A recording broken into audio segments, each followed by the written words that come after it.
So welcome, dear friends, to this live stream. Good morning. Before I begin with the teaching, I'd like to just draw your attention to the chat. We can see here the website for Empty Cloud Italia. This is the new project, which the Empty Cloud Sangha, Monastic Sangha, Lay Sangha are currently really promoting, because this is a great opportunity to begin to start a community in southern Italy. And so please have a look at the website that's here and see if you can find ways that you may like to be involved in this wonderful project. I know that Ayasoma's heading back to Italy very soon, so she'll be there doing some teachings and traveling and meeting with friends and supporting and promoting this great endeavor. So wishing very good travels, safe travels to Ayasoma, and great success for this wonderful project, which I'm really honored and delighted to be a part of. So big welcome as you're all arriving. Hello Manel, Usha, Jayantha, Karuna. Good to see you. And also those of you who've not put anything into the chat box, big welcome.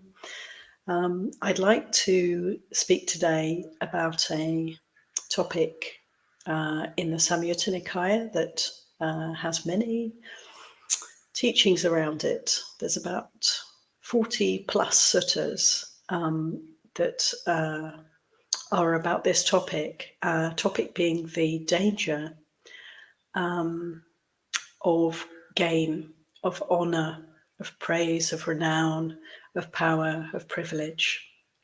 So I think these suttas are very relevant to us always, and really worth exploring together. So the section of Samyutta Nikaya that we're looking at is in the Book of Causation.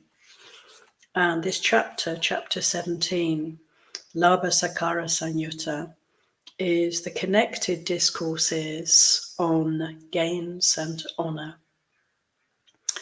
So I'd like to actually give a few excerpts from these teachings. There's actually 4 chapters of teachings on this topic.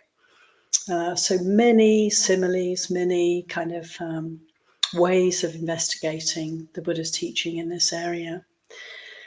But, you know, you could say they're all pointing to the same straightforward teaching.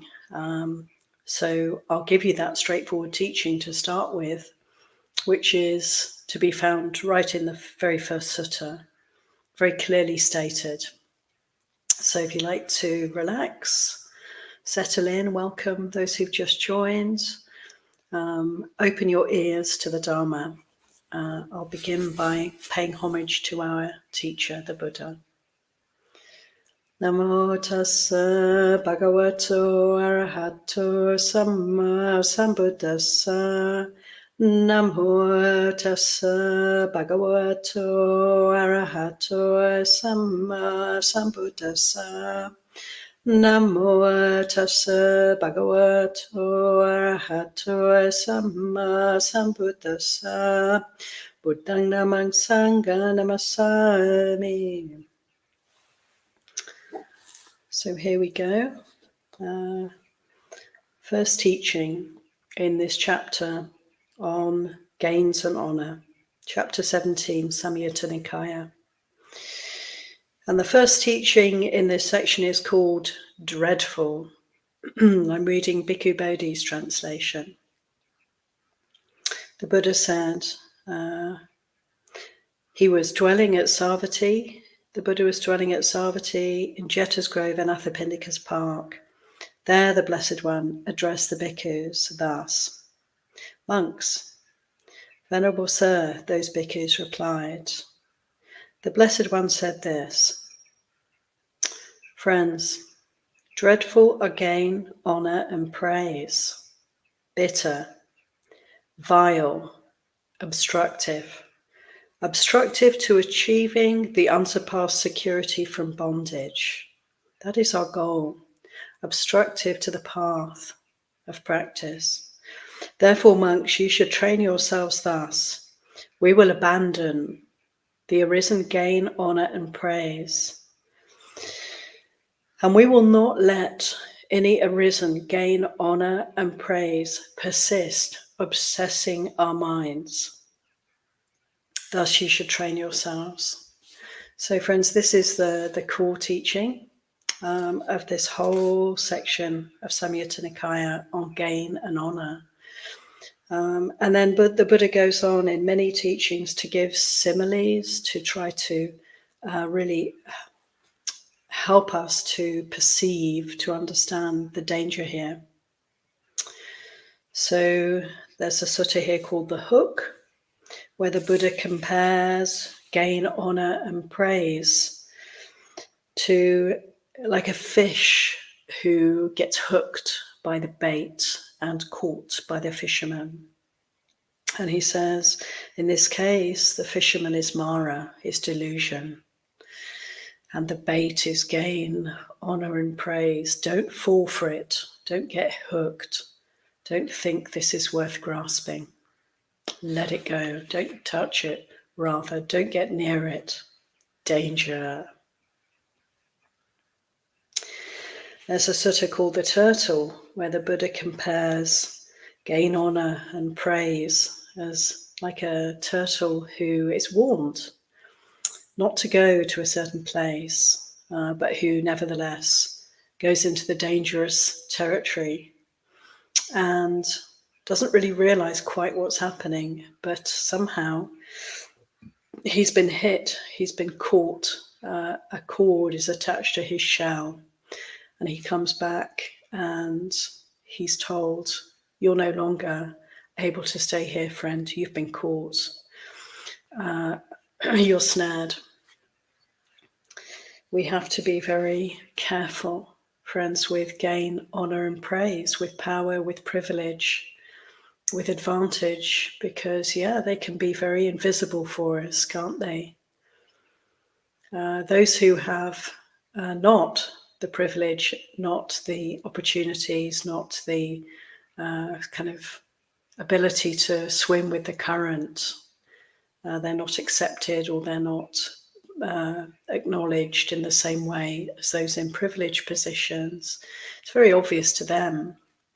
They can see how people can be trapped by their privilege. But for those who are actually reaping the benefits, going with the current view, the current good situation, the power, the prestige, very, very difficult for us to recognize that we may be snared, we may be caught. We need to work hard sometimes to recognize the danger here. There's another sutta where the Buddha compares gain, honor, and praise as like a very hairy she-goat who foolishly goes amongst the briars and gets caught up, trapped, and completely, in the end, in danger because impossible to escape. And the famous sutta of the dung beetle is here in this section. Many of you may have heard this sutta, where the Buddha compares the one who relishes privilege to like a dung beetle who happens to have come upon a great big pile of poo and is so delighted, so thrilled, and so puffed up with pride because of their good fortune. What we do when we have good fortune, isn't it? We often assume that we've somehow earned it, or we somehow deserve it. It's our right. It's our, it's our privilege, and we deserve it. And we're responsible for the good things that have happened for us, the good conditions that we experience. And here's the hook. Here's the snare. Because as soon as we start to take credit then we're truly lost. Like the hairy she-goat in the briar patch, we're trapped. That it's very, very difficult for us to let go of these delusions. But of course, delusions they are, as we all know. And let's not be, like a dung beetle rejoicing at the sufficiency of dung that they've managed to find through good fortune, through past good karma. When we have, fortunate conditions, when we're privileged, we don't want to take it for granted. We don't want to own it. We want to let go of that sense of self around advantage, because otherwise we're going to cause harm, because we're going to be blinkered, we're going to be blinded by our privilege. We need to be able to let go of that identification in order to see the bigger picture. And of course, the bigger picture, as you all know, is that when some are privileged and others are not, there is strife, there is turmoil, there is great harm. The harm is in that paradigm. The harm is inherent to that inequity. There's bound to be trouble, and how much trouble there can be. Going on, more suttas, the Buddha comparing gain, honor, and praise to a thunderbolt, to a poisoned dart, comparing, he gives a simile here of an old jackal afflicted with a disease called mange, which creates terrible itchiness. This poor old jackal, wherever they go, whether into a cave or to the foot of a tree or to the open air, wherever they go, wherever they stand or sit or lie down, they are meeting with calamity and distress. There's no getting away from it. In the same way, a monk whose mind is overcome and obsessed with gain, honor, and praise does not feel at ease wherever they go, whatever circumstances they're in. They are uncomfortable, they are agitated, they are restless. So how interesting. The benefits are apparent, the gratification, we could say, is apparent in privilege, in wealth, in status, and so forth, when we're honored and supported and empowered in whatever way. There is clearly some gratification to that, but here we can see, like the vulture with mange, that there is also the other side. There is the danger. And that danger is that we can never really relax. We can never really feel safe. We always have the perception of enemies around us. Why? Because, we're unfairly, one could say unjustly, benefiting at the expense of others. So where there's inequity, where there's privilege and therefore underprivilege, there's always going to be that sense of, yes, enjoyment of privilege, but also the uneasiness, the unsettledness of the kind of knowing that this is not quite right, this is not quite suitable, this is not the way forward. To be benefiting at the expense of others is always going to lead to a kind of restless, fearful, perhaps we could even say neurotic attitude to the holding to that privilege, to holding our position, our land, our power, our resources. And so much harm and suffering come about as a result of those who are privileged having this kind of fear, having this need to defend, having this need to lash out, often at others who are not really the cause of this unease. The cause of the unease is not the underprivileged. The cause of the unease is in the heart of the privileged, who will do almost anything to keep, maintain, uphold their benefits that they're experiencing. And we can see this, of course, in the world around us. Reading the news, it's there for us to contemplate and to feel the fear of this, to feel the sense of danger here, the terrible danger of gain, honor, praise, power, privilege. How harmful for our hearts, how liable we are to create harm and suffering because of our grasping of these so-called benefits. The Buddha compares gain, honor, and praise, privilege, to being like a bird flying in the sky when the gale winds come, the gale force winds, the strong winds that buffet and beats the bird around and throw it off course. The Buddha gives a verse. He says, whether one is showered with honor or shown dishonor, or offered both praise and blame, one's concentration should not vacillate. Dwell in the measureless state. So this is our guidance from the Buddha, to be awake to advantage, to the worldly winds of praise and blame, of good repute and ill repute.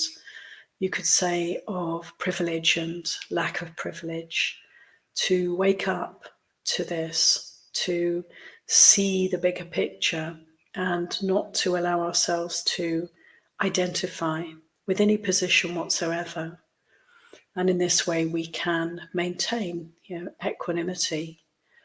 And we can also, when we look around us and see how much pain and suffering comes about as a result of people identifying with privilege or underprivilege, we can have a lot of compassion for this, recognizing that obviously those who are disempowered are suffering terribly sometimes, life-threateningly sometimes.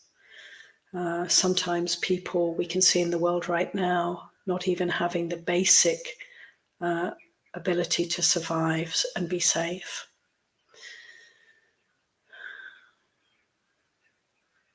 And we can also see that those who are privileged, empowered, reaping the benefits at this point in time, how much they are suffering because of the uneasiness, because of the restlessness, because of the fear inherent in their privileged state, and because of the harm that they are able to do, because they have the ability to do anything they can to hold on to their privileges. The harm that they can do is really immeasurable. So what a terrible predicament, what a perilous state to be holding to any kind of privilege whatsoever.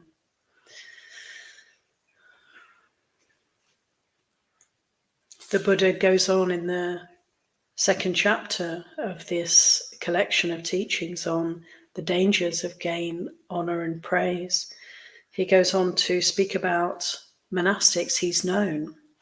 So in the lifetime of the Buddha, he's telling us he knew many different monastics who would never tell a lie intentionally for any reason whatsoever, even to preserve their own life.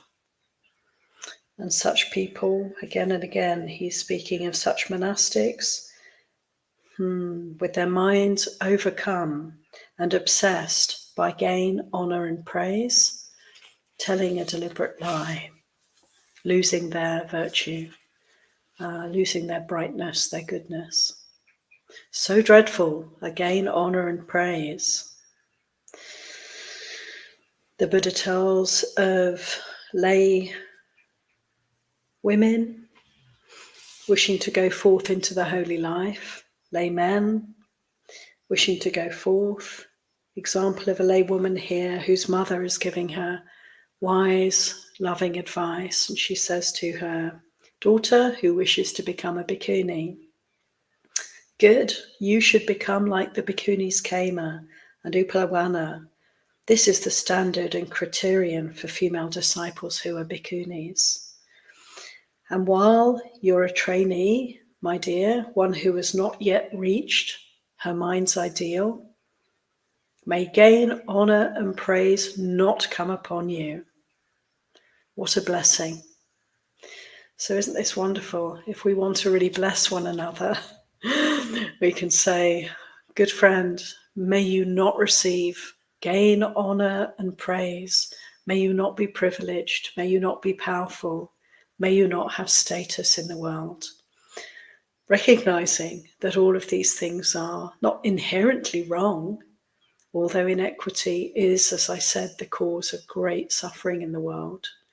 They're not inherently wrong. You're not inherently wrong to be privileged, but you are harming yourself as soon as you fall for that and identify with it and take any kind of sense of encouragement from these very ephemeral, very uncertain experiences of privilege.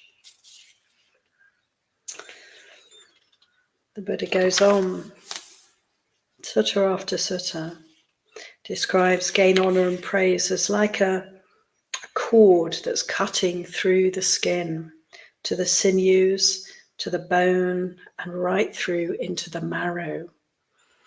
So this is something I find quite important to recognize, that sometimes these identifications with our place, our position, our status can be so profound.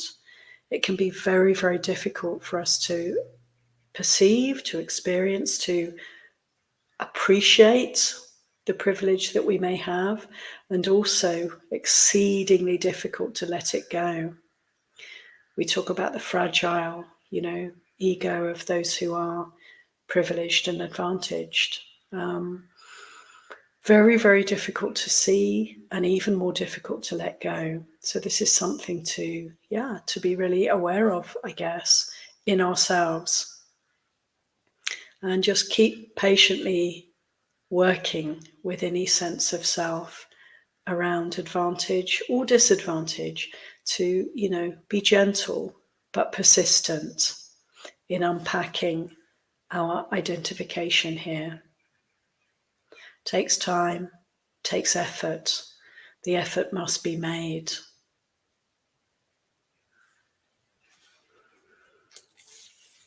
The Buddha goes on to speak about Devadatta.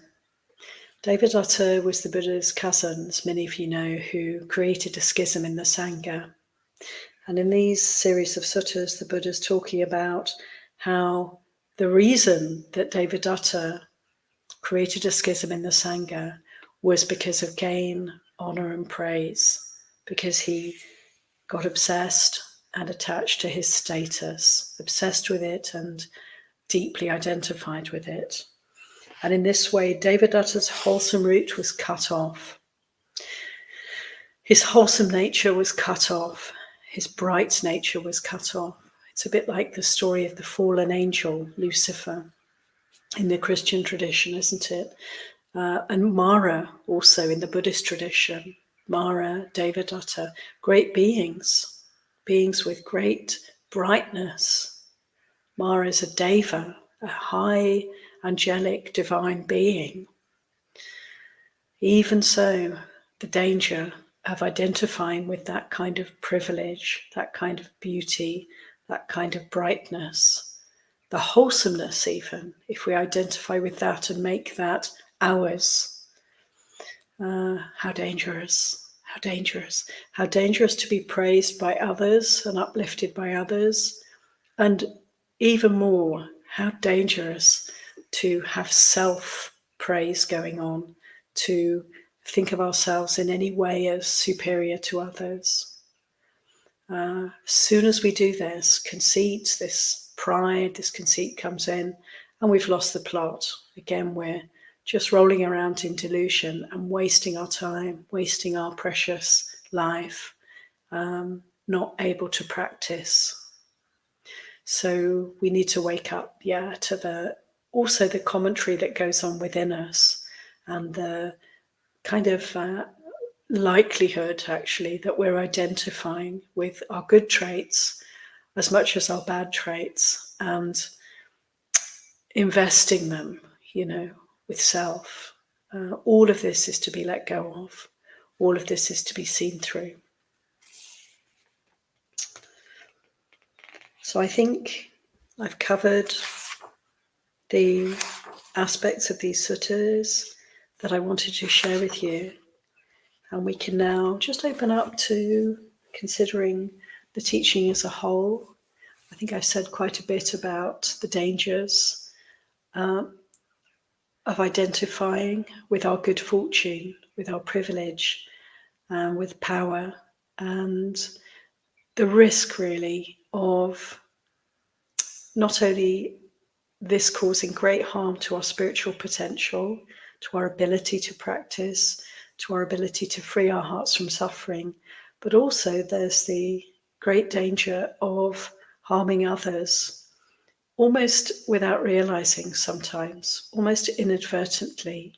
One can fail to recognize the harm and suffering of those who are less privileged, less powerful. And people talk at the moment about this way in which we can see peoples dehumanizing one another. To the extent this delusion can root into the heart, the hook can go deep, the twine or the cord of the danger of identifying with praise and power and privilege can cut right through to the marrow. Just in these ways, people can be so invested in their positions that they can lose all empathy, all sort of shared sense of humanity with others, and how dangerous, how actually there's almost no harm that isn't possible when this happens, when we place ourselves above another, the other, and make other, out of our common humanity, our predicament that we all share. We're all in it together, aren't we? And as soon as we separate out, we're going to create enormous suffering. And the separating out happens because of inequity, because of identification with place, position, personhood. So these suttas, as all the teachings of the Buddha, are so relevant for us, and there's so much we can glean from these teachings.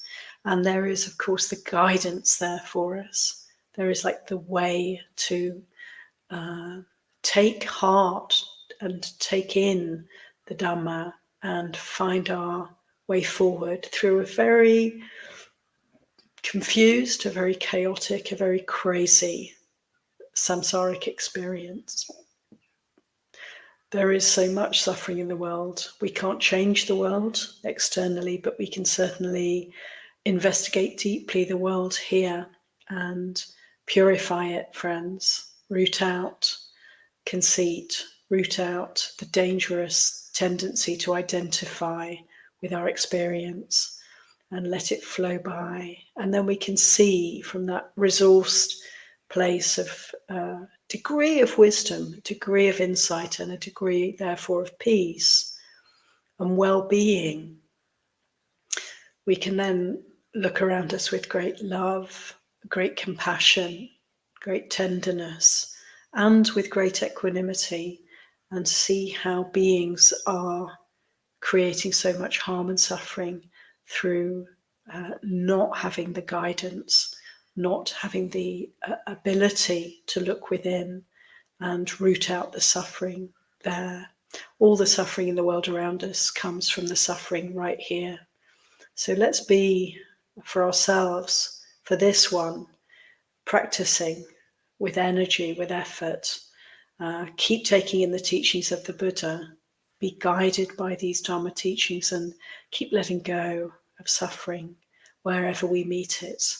And be a beacon of light in the world. Be a person of peace. Be a mender of discord. Be someone who promotes harmony and does everything in their power to help, to resolve, to bring in light, bring in peace to situations of harm and suffering in this world. So, Ewan, I've said plenty. I'd like to invite dear friends, with thanks for you all being here, just to invite you to reflect, comment, ask questions about this teaching, or any other Dharma questions that are up for you at this time. We have just less than half an hour, so I'm very happy to have some, as it were, Dharma conversation with you.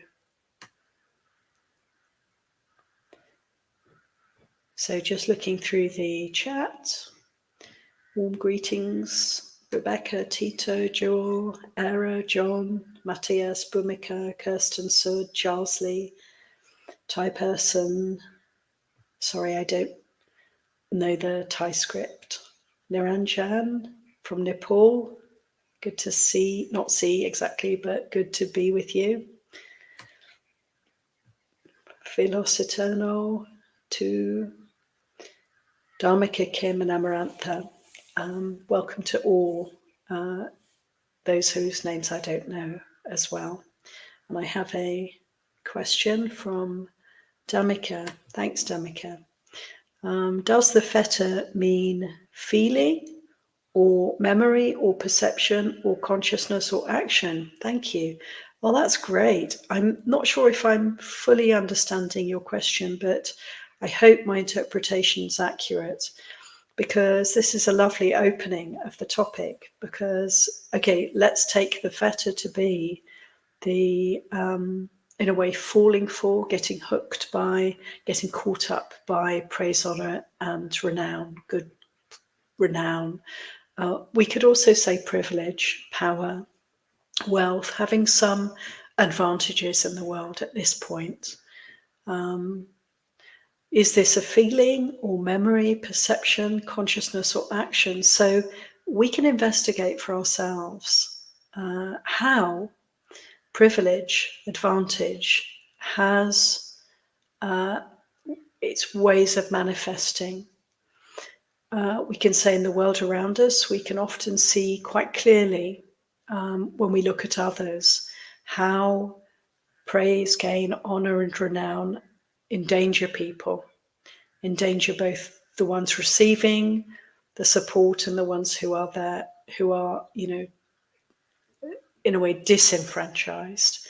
We can see both sides. When we look inside ourselves, and this is what we really need to do to be able to make any change for the better whatsoever. Looking inside ourselves, it's not so straightforward. And what we have, what ability do we have to investigate what's happening here? Well, we have the body, we have feelings, we have thoughts, we have moods. There's the mind that is constantly, actively throwing up concepts, memories. We have all sorts of ideas. And what can be very helpful for us is recognizing the nature of ignorance is that we're not seeing things. The nature of privilege is often, when one is privileged, that we don't perceive that privilege. We take it for granted. So to investigate when we feel comfortable, when we feel uneasy, and what is it about? We can recognize the glow that we can feel when we're praised, when we're lifted up, and appreciate it. and given space, credited. We have some status in the world. We can recognize the pleasant feeling that can arise in relation to these experiences. Equally, if we feel sidelined, undervalued, dehumanized even, nobody's listening to us, nobody's paying attention to us, we can feel the painful feeling of that. And also around safety, we can see how those who are privileged will often feel unsafe if they're kind of experiencing a lot of advantages over others. They're going to fear those others. They're going to imagine those others as enemies because those others will threaten their sense of safe privilege. So, there's an insecurity and fear there. So the sense of safety is something we can tune into and see. Is there anything we're afraid of? What are we afraid of? And then why are we afraid? What is it we're really afraid of? What are we afraid of losing? Do we really need to hold on? Or is it actually to our advantage to open up and let go and recognize that there's no safety in having that which others want and can't have? There's no need to be mean. There's no need to be stingy. There's no need to hold it all here for me and mine. We can share. If we share, if we let go of privilege, then we can relax and feel safe.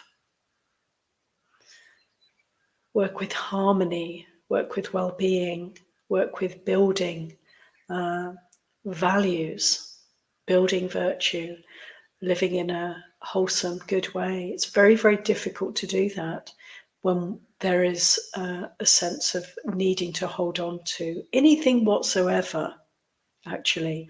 But in this case, we're talking about gain, honor, wealth, power, privilege, and so forth. And it doesn't really need to be said, but one can say that if a person is disadvantaged, is not given the basic rights and privileges, then of course there's going to be a lack of safety there, a vulnerability, and to live with that. Am I living with that? Do I feel unsafe? Why do I feel unsafe?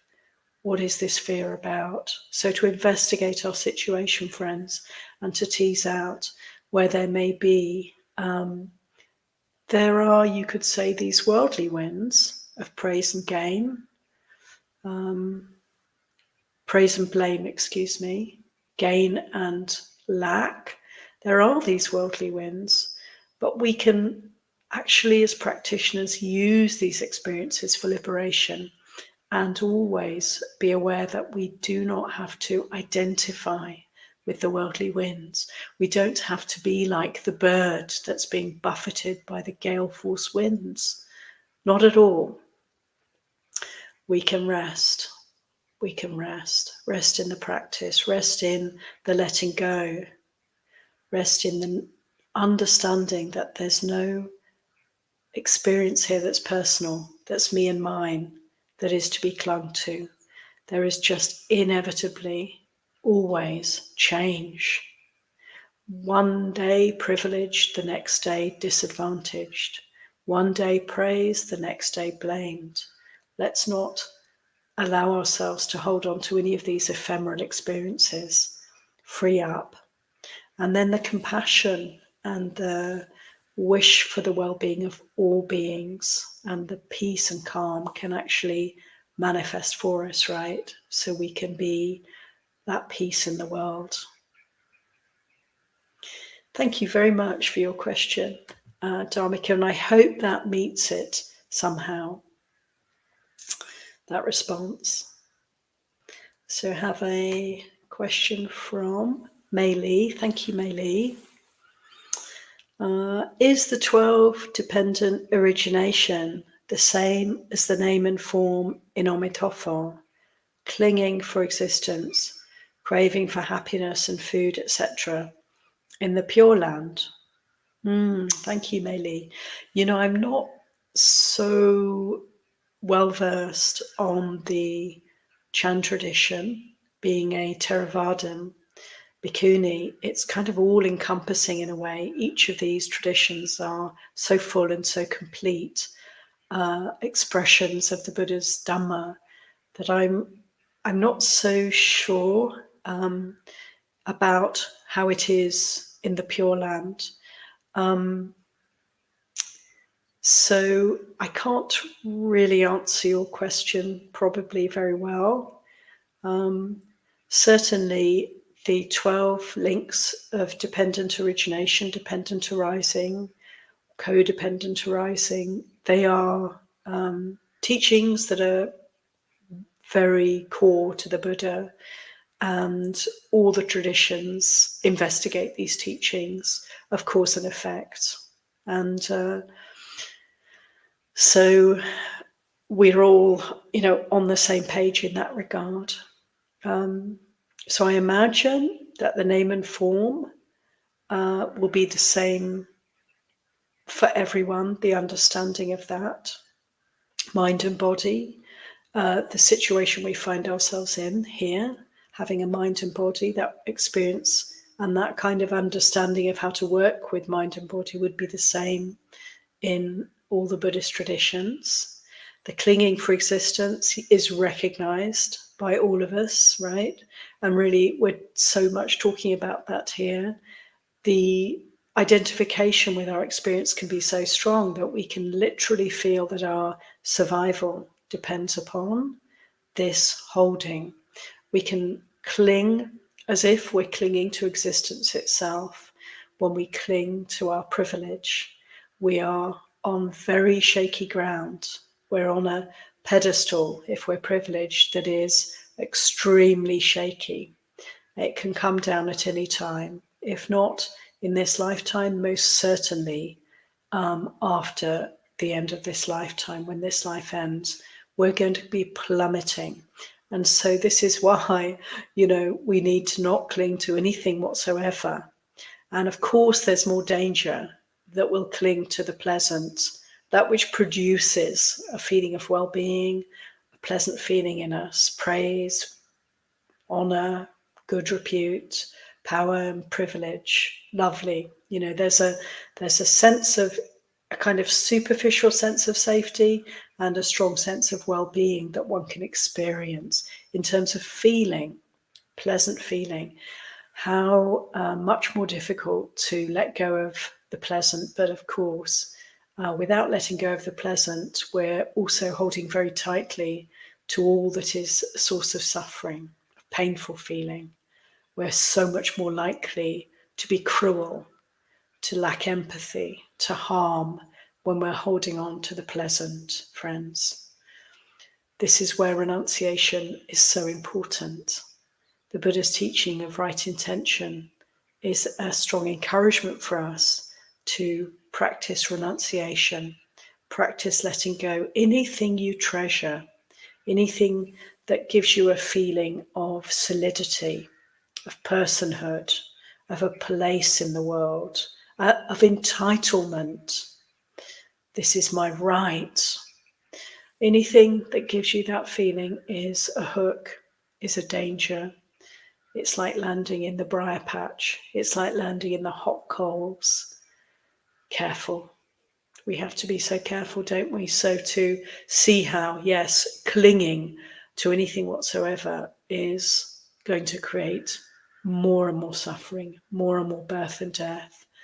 The way to let go is to see where the clinging is happening in the heart.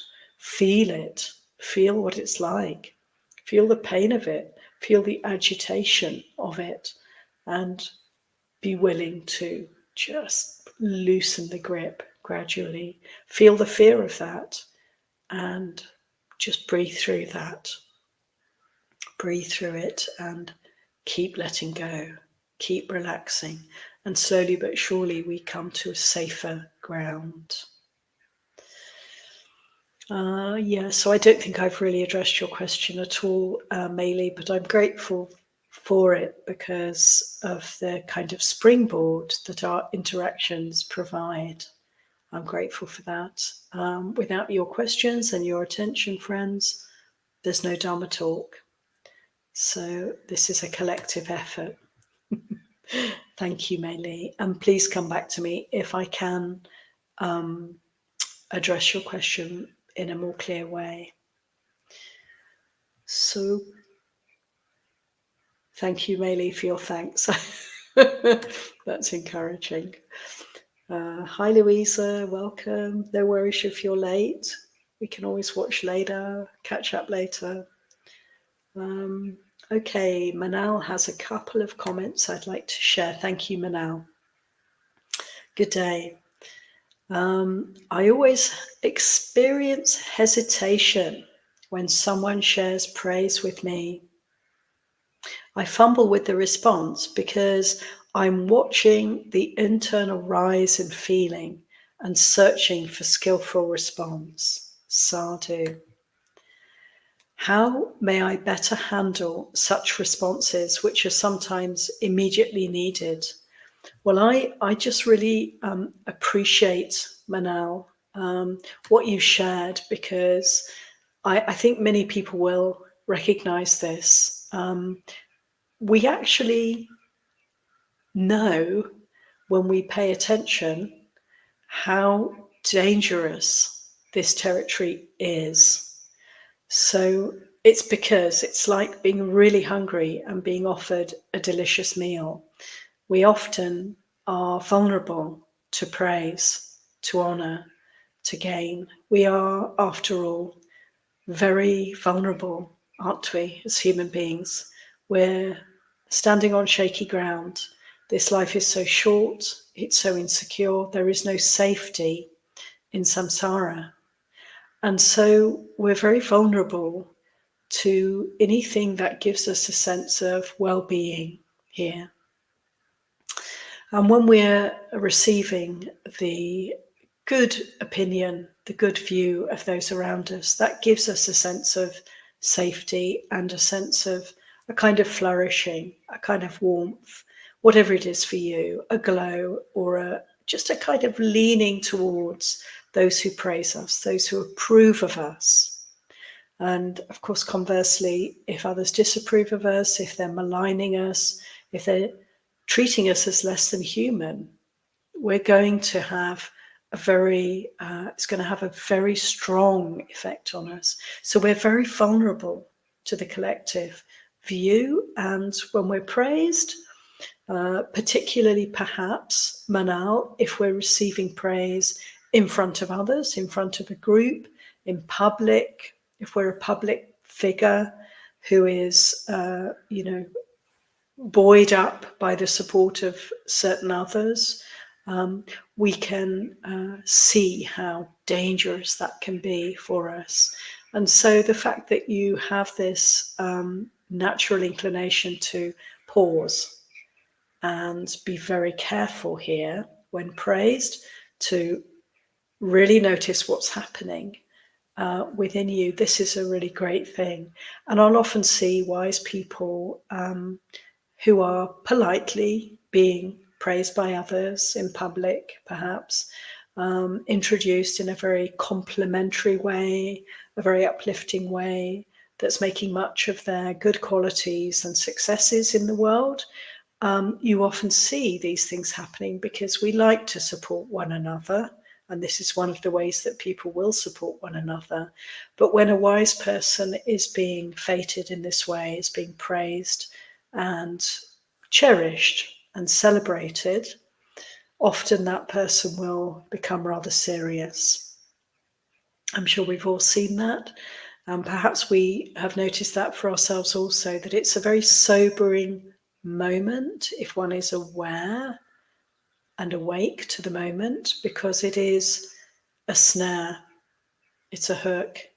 It's not intended that way most often, but it's like a danger, just a point to be very aware, to be very mindful of the pleasant sensations, the kind of natural inclination towards liking praise, and to stay steady, to not identify with, to let go in the moment straight away.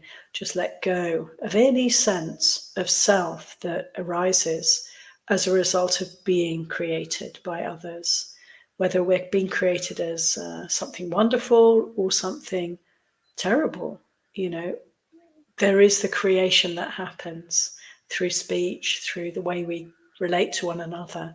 So let's not create ourselves. And so to pause and to be aware of what's happening, very wholesome, very fortunate. And I would say, Manal, that knee-jerk response is not required.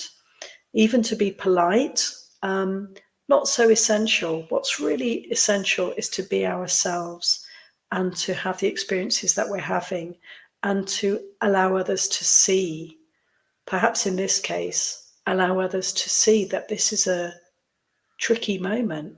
It's a delicate moment for our own well-being. We don't want to flow with that selfing that's going on. We want to be very circumspect and to just allow the impact of praise to land, to let go of the identification with whatever arises as a result, and then to respond. So my sense is wonderful. It sounds like you're handling praise and your response to praise in a really mindful, skillful way. Good. Sadhu. So, hi hum, and last comment here before we perhaps conclude, unless any more come in. Vulnerable indeed, yes. Thank you, Tito. He goes on to say, or she or they go on to say, the pedagogy of conceit seems to be endemic to the human condition, perhaps. Yeah, until we're arahants, it is, I would say. Almost like a set of self-reinforcing heuristics that keep samsara going. Absolutely. Bottom line, this is core illusion, core delusion. The sense of self, the sense of other, the conceit that arises. It's very profoundly fettering for us, and it is indeed the last fetter to go. This, even a smidgen, even a slightest belief or holding to a sense of self and other. It's the cause of all the suffering in the world, one could say. It's a root cause. Yes. Equanimity is rarely a feature, one whose station was increased over time, say from penury to relative comfort, even if done in the least harmful way. Yeah, absolutely. It's so precarious. Our situation is so precarious. Our love of comfort, our love of status, our love of power, our love of privilege is so deep-rooted in us. It's very, very hard for people to see through, because if we see through our privilege, we will want to let it go. We will want to put right that which has been uneven for so long. We will want to make reparations. We will want to share. Basically, our lives will have to change dramatically. To let go of privilege is no small thing, but because it's no small thing, we will tend to be blind to it. It's so much easier to live our day-to-day life in the same way, to hold to those things that we consider our way of life, without looking at these deep-rooted sources of suffering for us. So yeah, even those who've come up in the world through their own hard work, and also inevitably, one has to say, through certain advantages within their culture, within the place where they live, that may be a result of being in a situation that's collectively privileged, even though within that privilege one was not initially one of the haves. But however we manage to become more comfortable, more affluent, more influential, however it happens, even through nothing but hard work and virtuous life, fortunate karma, there will be that danger that we can forget what it was like to be poorer, what it was like to have all the vulnerabilities that go with disadvantage. So I really agree with you, and I love these statements. Let's be really willing to notice the other, friends, because when we open our eyes and our hearts ever wider, to those around us, to the situations around us that we may hear about further away from our immediate vicinity, look closely at the other and empathize, put ourselves in their position and imagine, feel out, how would that be? How would it be? And we'll be looking at those who are more privileged, people of power, people of influence. We'll be looking at those who are underprivileged, who have less than we do, who are in unsafe, perilous even situations. Let's open our hearts to the other and recognize that there is no other. There is no other. And as much as we can connect, empathize, be present for the other, it's almost like opening our own hearts and investigating more fully what's really here. What's really here? The Buddha said the entire universe is to be found, within the framework of this heart and mind and body. This is it. So this is why, as practitioners, we can be very clear about the importance of practice, because it's only through this Buddha Dharma, through practicing for liberation, through working with the suffering here and opening more and more to the dukkha that's here, the ignorance that's here, the greed that's here, the hatred that's here. This is the only way that we can clean up and support peace and well-being in this world. So thank you very much for your comments, Tito, much appreciated.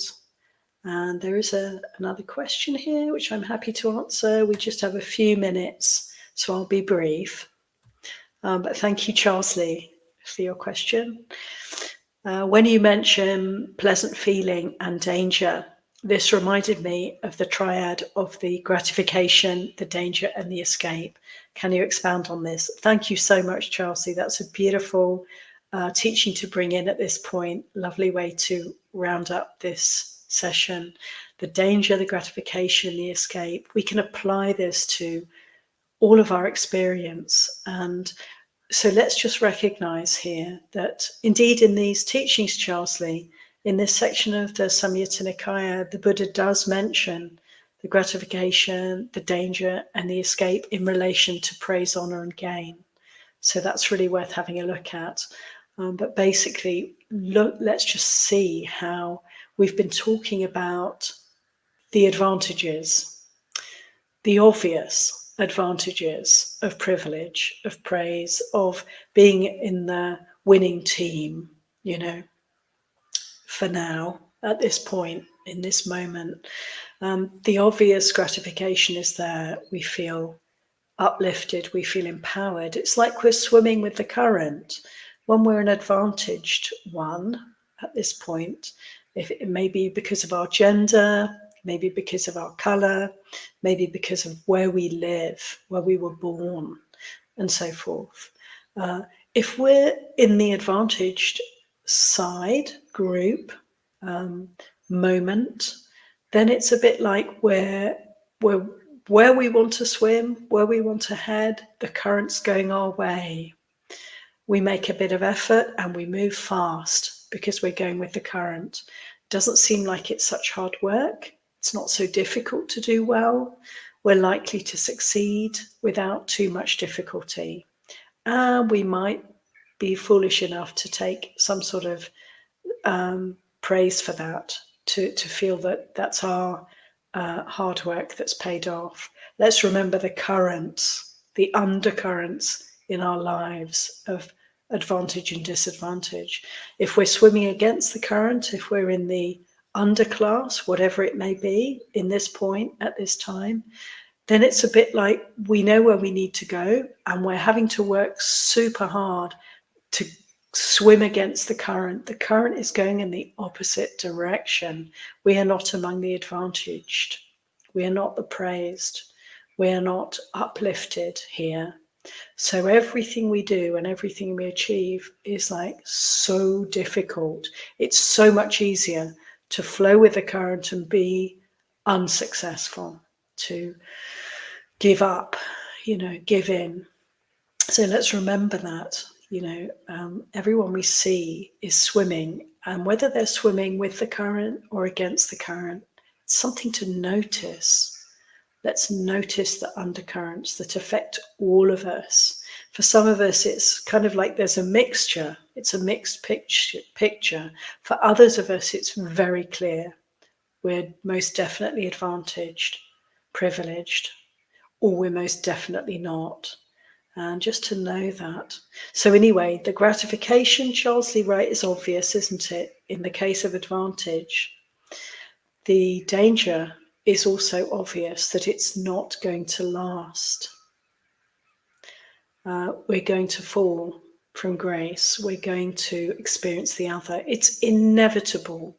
This is one way of making any sense of the world of samsara at all, is to recognize that even as we look around us, we see so many terribly, horrendously unjust situations playing out. It's not going to be like that for very long. Those who are advantaged will very quickly find themselves in a position of disadvantage, and vice versa. So recognizing the inevitability of this, the change that's going to be happening, that's always happening, that's unfolding right in front of our eyes even, is to, in some way, that seeing of the bigger picture enables us to bear the terrible, terrible news that we hear every day. And the escape, yes, Charles Lee, the escape is what we've also been talking about, is the letting go of the sense of self, the letting go of identifying with any kind of position whatsoever, and the willingness to relinquish any kind of pleasant feeling that arises as a result of praise, honor, gain, power, and privilege. Relinquish it, let it go, recognize the danger, and be free. Be free. And I guess I could just add that when we're underadvantaged, underprivileged, we're in the underclass, we can also just recognize that we don't have to identify with that either. It's more compelling in some ways because it's more seen. When we're advantaged, privileged, we can be so blind, so ignorant. When we're underprivileged, we're usually quite awake to that. We're that much more aware. It's an advantage for sure. But let's remember, even through in that clear seeing and clear comprehension of the situation, let's not take sides even then. Let's disidentify and recognize these are passing phenomena. And this can be enormously helpful when we're having to deal with, for many of us every day, deal with injustice, deal with unfairness, deal with the wrongness of disadvantage. So to be able to find our way to sail through and to make peace with this momentary experience of disadvantage is very important. Also, there's the gratification when we identify sometimes, Let's be aware of that. Let's be aware of the danger of that identification. Let's make the escape good. moment by moment by moment. So, dear friends, in conclusion, I wish you freedom. The freedom that comes through seeing the gratification in our experience and letting go, through seeing the danger, dropping, just like a drop of water hitting the hot plate. Drop it, let it evaporate. Don't hold to any experience and make it me or mine. And when we can keep relinquishing that sense of identification, that sense of self, we're opening wider and wider to the bigger picture. And let's see how we can extricate ourselves from delusion. And in doing so, look at the world with a very kindly, compassionate eye and wish for peace for all beings. All beings. Peace and safety and well-being, path for all beings. Thank you so much, everyone, for your patient listening. All good wishes.